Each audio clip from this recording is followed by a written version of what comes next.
Hello, and welcome to our class on digital media art therapy.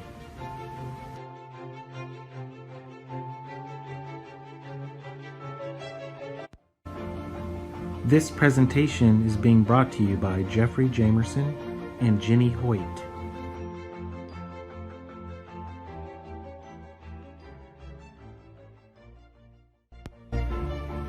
Jenny and Jeffrey work at Aviva Family and Children's Services in Los Angeles, California.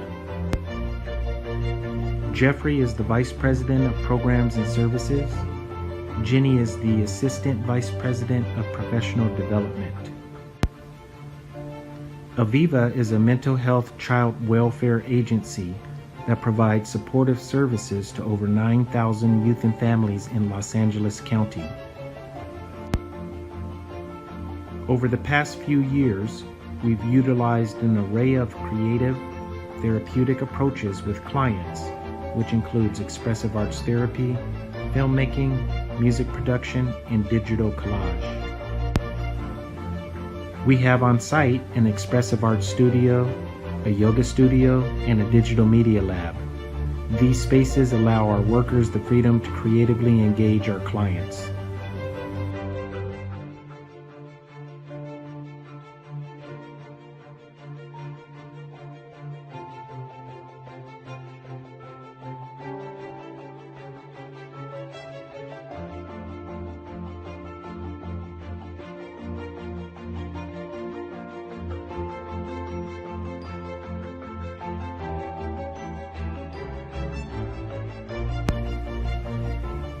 Today you will learn a digital therapeutic intervention called the animated mask.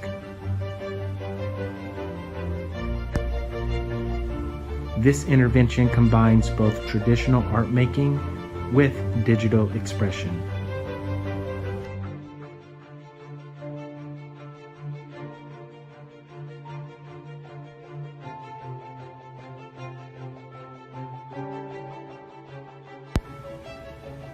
Here is the tutorial for the animated mask.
works in this tutorial for all the people who are watching and who want to try it. It's a great little program. I've used it with clients and students to express themselves through narrative and story. Hope this helps. Bye-bye.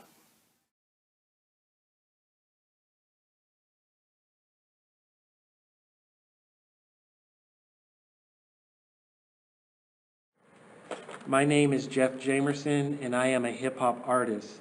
No, I'm not world famous like Jay-Z. I'm not an underground DJ legend like Kool Herc. However, I am one who participated with love and confidence in the 4 pillars of hip-hop culture.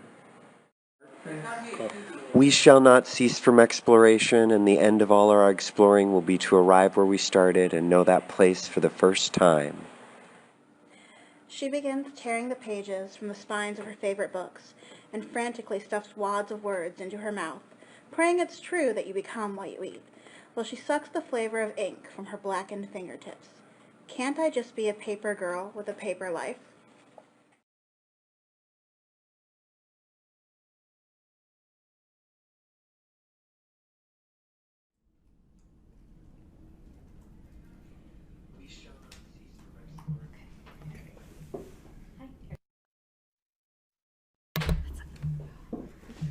All right, here we are with Jeffrey Jamerson. Thank you for joining us. We are live with our studio audience, and we want to have a discussion about what we just saw, which was very dynamic. I enjoyed it very much. Sure. So just opening it up for questions, Q&A first. Anybody in the audience? Yes. What app were you using? Yeah, so the app that I showed in the video tutorial is called Morpho Booth, M-O-R-F-O, and then Booth, B-O-O-T-H, and it's actually an app that you can purchase in the Apple App Store.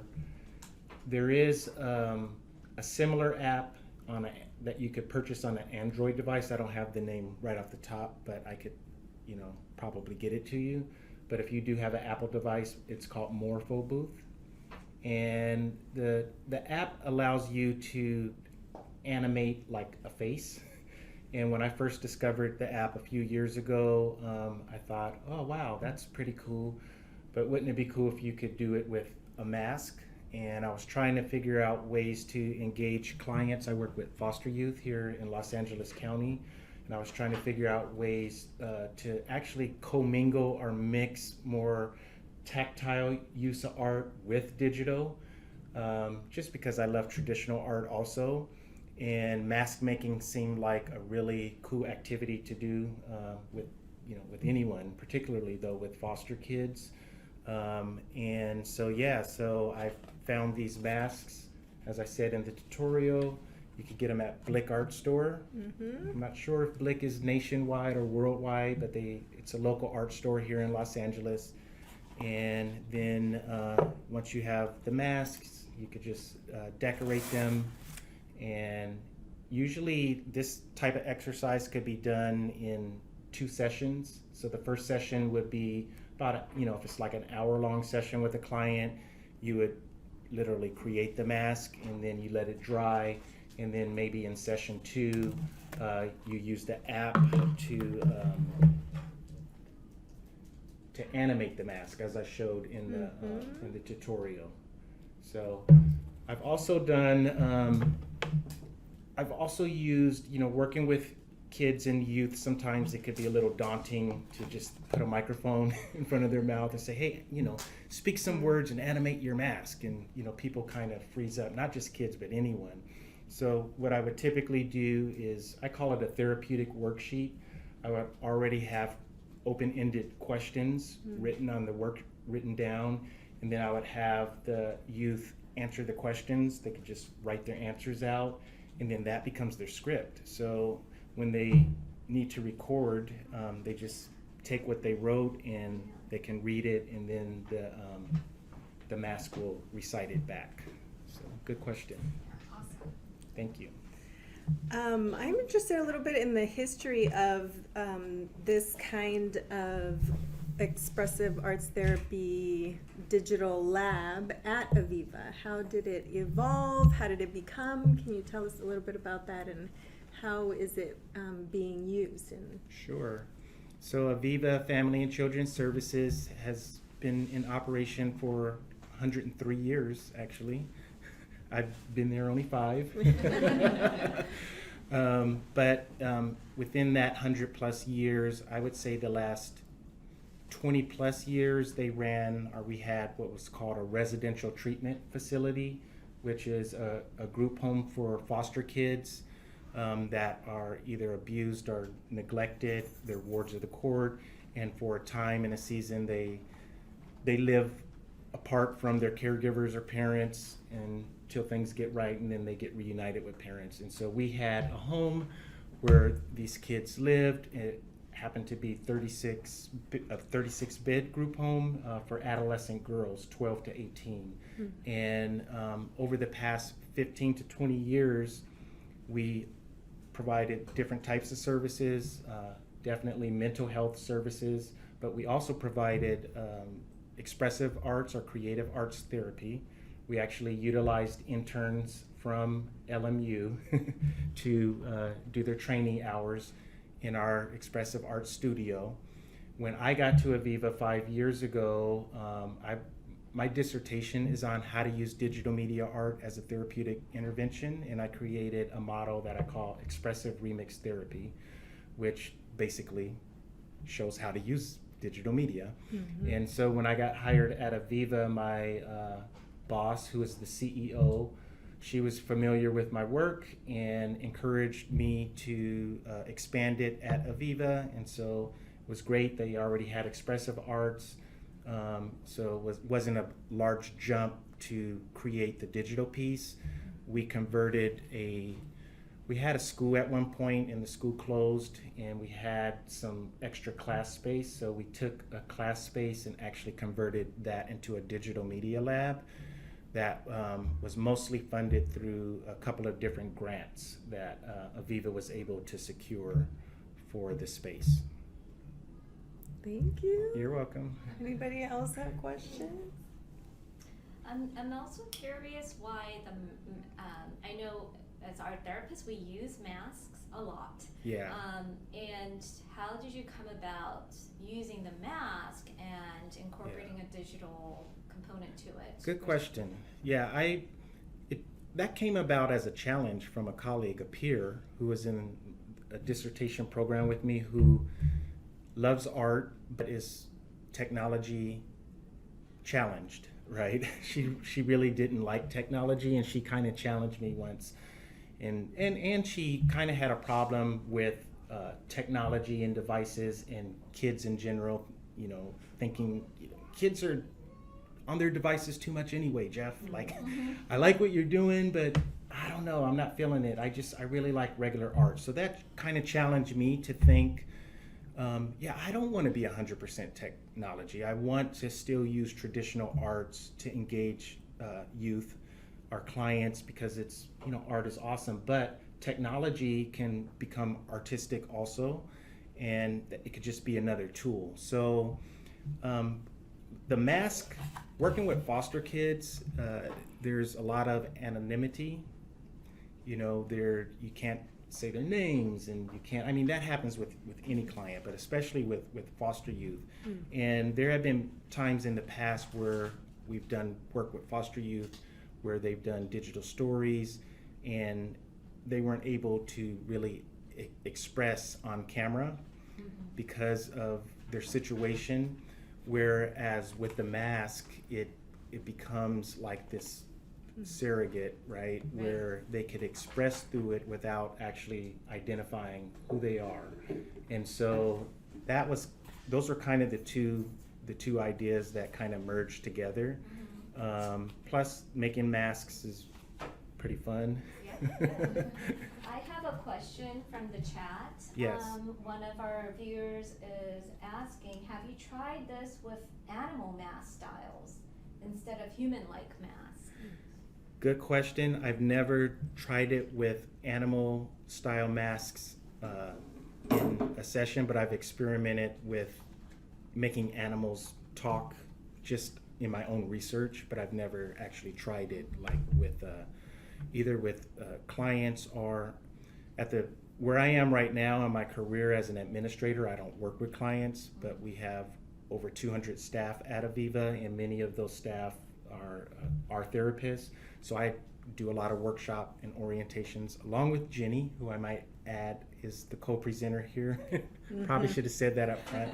She's not here right now because she's not feeling well, but yeah, Jenny is our trainer at Aviva, and she is worth her weight in gold. Like, she is the best trainer I've ever seen, really. And so yeah, we do these trainings at Aviva with staff, but we haven't used it with animals. But it's a good idea.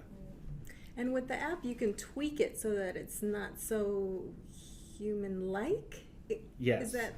Yeah, so there are different features in the app that allow you to morph it. Maybe that could be why they call it Morpho Booth. But you could morph or tweak the image to become even different than, what you create with the mask. You can also use it with drawings. So you can make a drawing, right? And use that app to make the drawing come alive. Or you could take a regular photo and use the app to make the photo come to life, or appear to come to life. What I really like about this work is it's not, like you said, you're marrying traditional, conventional, hands-on work. Yes. And incorporating digital media, because I think a lot of the digital media work is usually just simulating or replicating traditional conventional materials, and which I don't see the point often. Right. But this is a very, I think, therapeutic and creative way to Thank you. expressive arts.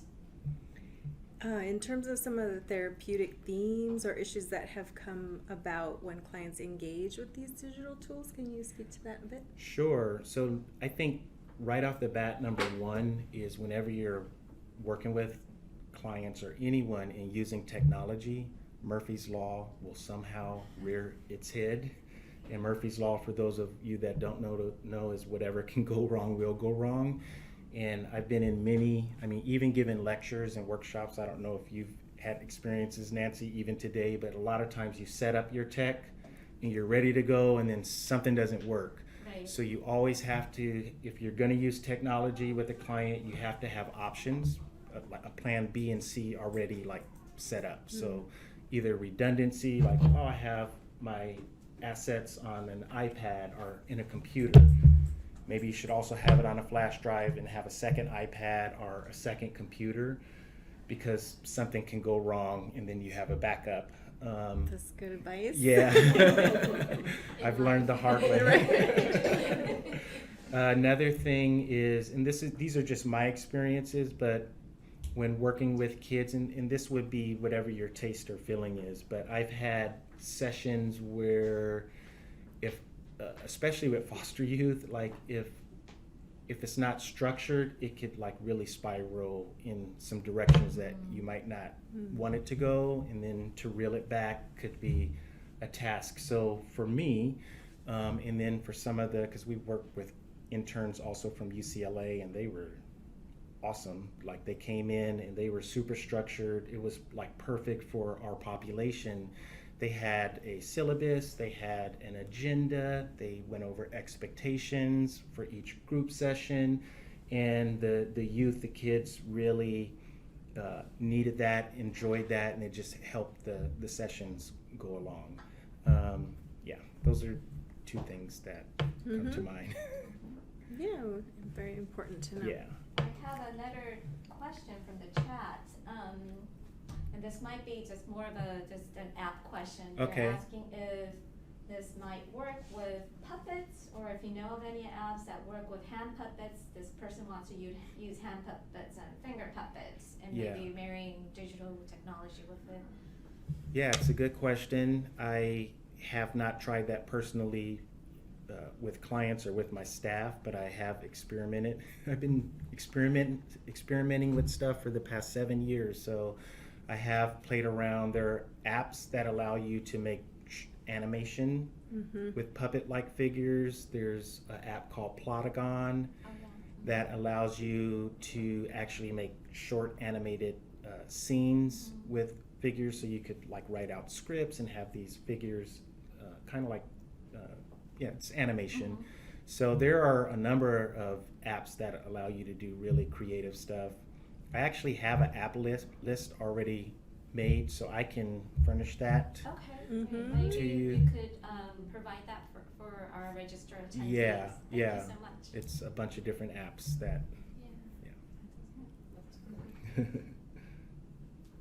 So, we have 5 more minutes, and I'll just keep monitoring the chat, but if there are any questions.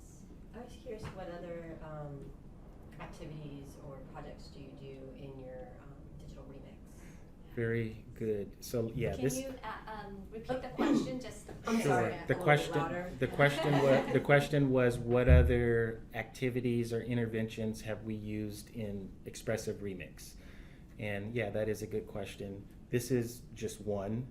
I actually do a class once a year in the Bay Area at California Institute of Integral Studies, where I graduated from, and it's 16 hours. And so that the whole class, you go over, like they would learn this and a bunch of different other techniques. So it all pretty much accumulates with what I call digital storytelling. So if you're familiar with the idea or the concept of digital storytelling, it's collecting digital assets, whether it's photos, film clips, music, voiceover, and then narration or story, and putting it together to create a digital story. So part of what we do in Expressive Remix is we do digital storytelling, and we take different pieces of digital element creation, like animated mask. I have one called Graffiti Creator, and we use superheroes a lot. So there's some free online resources that allow you to make superheroes, and you can animate your superheroes, and you can give them names and sidekicks, right? And then you could take all of those elements, put them together, and create a digital story. So that's some of the ways we've used it in Expressive Remix. At Aviva, we also have utilized filmmaking, making beats. That's part of the digital world too, digital music.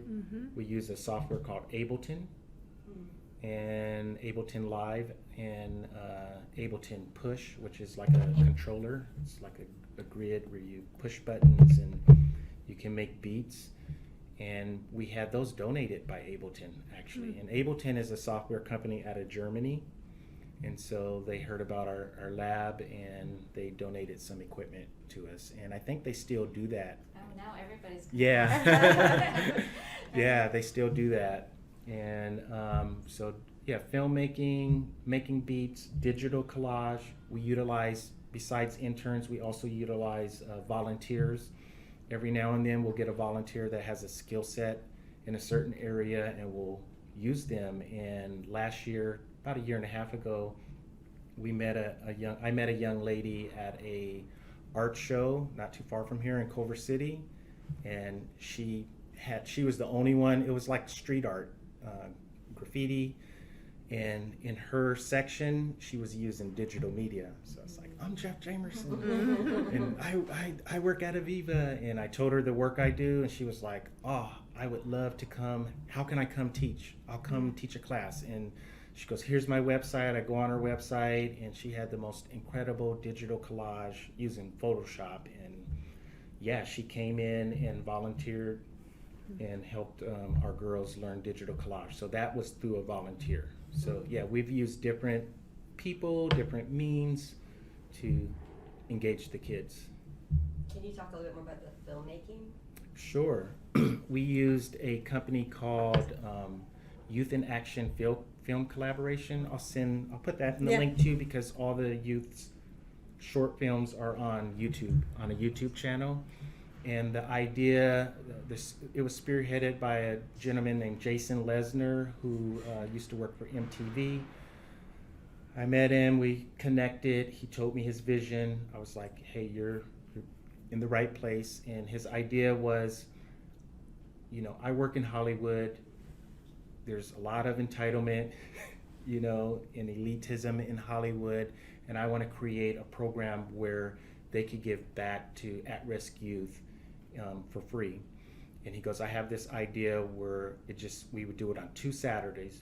The first Saturday would be creation of a script, and the second Saturday would be shooting the script, and I would get all the volunteers. And he delivered on it. We did it 4 years in a row. We had 3 teams. Each team had a professional writer, producer, director, and 3 youth. And they wrote their scripts and then filmed their scripts, and it's pretty profound. And I'll make sure you get a link so you can see the movies. Thank you so much. We appreciate you being here and being so generous with your resources. Yes. And thank you all for your questions. We can clap. Thank you. Thank you. All right.